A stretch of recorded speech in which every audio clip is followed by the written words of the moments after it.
మనకి apartment ventures లేదు villa ventures వస్తున్నాయి. మీకు 2027-28 కల్లా ఇంత ఇస్తాం, కట్టి ఇచ్చేస్తాం అని ప్రీ క్లోజర్, దాన్ని ఏమంటారు, ప్రీ సేల్ అంటారు కదా అపార్ట్మెంట్. వాటిలో తీసుకోవాల్సిన జాగ్రత్తలు లేదండి, అసలు అలాంటి వాటి జోలికి వెళ్ళడం మంచిది కాదు. అంటే ఇప్పుడు ఉదాహరణకి కొంతమంది కాల్ చేస్తారండి నాకు, కాల్ చేసి మీకు ఇప్పుడు ఇంత పెడితే చాలు, ఇప్పుడు ఒక 10 లక్షలు పెట్టండి, ఒక 6 months తర్వాత ఇంకొక 30 లక్షలు పెట్టండి, తర్వాత నెల నెల మనకి 3.5 లక్షలు కట్టుకుంటూ 27-28 లోపు మీ అపార్ట్మెంట్ ఇదిగో ఇది కన్స్ట్రక్షను, ఆల్రెడీ 30 కట్టాం, ఇంకో 40 కట్టబోతున్నాం అని ఇస్తారు. వాళ్ళు వాళ్ళ వైపు నుంచి ఎడతెరిపి లేకుండా అసలు వాళ్ళు కాల్స్ చేస్తూ ఉంటారు. బట్ మనకి డిలేస్ అయిపోతాయి, మన డబ్బులు ఇరుక్కుపోయాయి. మధ్యలో నేను అసలు ఫస్ట్ ఆఫ్ ఆల్ అది తీసుకెళ్ళి వేరే వాళ్ళకి అమ్మచ్చా, నాకు వద్దు బాబాయ్ తలనొప్పి అని. అంటే మీకు అక్షరాల జరుగుతున్నాయి సో మెనీ థింగ్స్ అండి.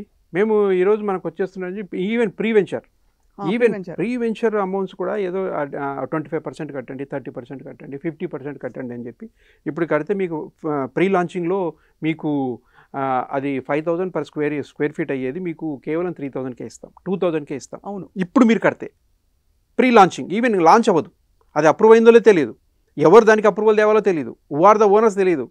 వచ్చేస్తారు, ఫోన్లు కొట్టేసి పిలిపించి ఎస్ మీరు ఇది ఈరోజు కడితే 3,000కి వచ్చేస్తుంది, రేపు అది 30,000 అవుతుంది, మీ ఇష్టం మరి. అంటే మనం ఏమవుతామంటే టెంప్ట్ అయిపోతాం.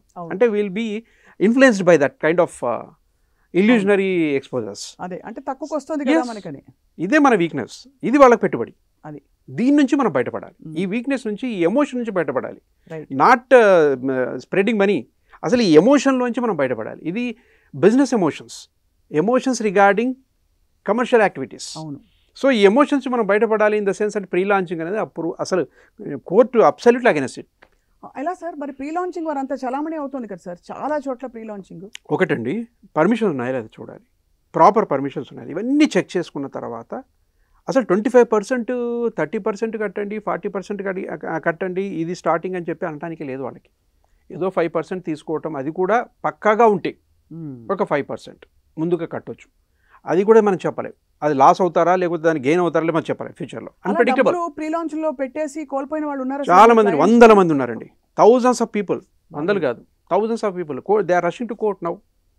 సార్ మేము ప్రీ లాంచింగ్లో తక్కువకి వస్తుందని తీసుకున్నాం, నవ్వు అసలు లాంచే చేయలేదని, కొన్ని లాంచ్ చేసి మధ్యలో half way through they left that, మధ్యలో ఒక స్థాయికి వెళ్ళిన తర్వాత ఆ డైరెక్టర్స్ మధ్య గొడవ వచ్చి మేము స్టాప్ చేసామనటం, డైరెక్టర్స్ మీద కేసులు వేయటం, ఇవి సుప్రీంకోర్టు వరకు వెళ్ళండి, ఆనరబుల్ అపిక్స్ కోర్టు వరకు, సుప్రీంకోర్టు వరకు కూడా వెళ్ళింది. Supreme court said it, no, don't take such kind of pre launching offers, don't get influenced by those pre launching offers.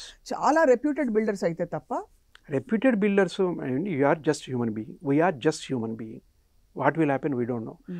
At the same time ఈ ల్యాండ్ కూడా గ్యారంటీ కాదు. ఇప్పుడు హైదరాబాద్ ఎందుకు వచ్చింది, ఎక్కడ వరద వస్తుందో, ఎక్కడ ఏమొస్తుందో, ఎక్కడ ఏది స్టాప్ అవుతుందో చెప్పలేము. Vis major, act of God, ఏం జరుగుతుందో తెలియదు మనకి. అదేదో సినిమా వచ్చింది కూడా దీనిపైన, అదే అంటే ఓ మై గాడ్ అనే సినిమా వచ్చింది కదా సార్.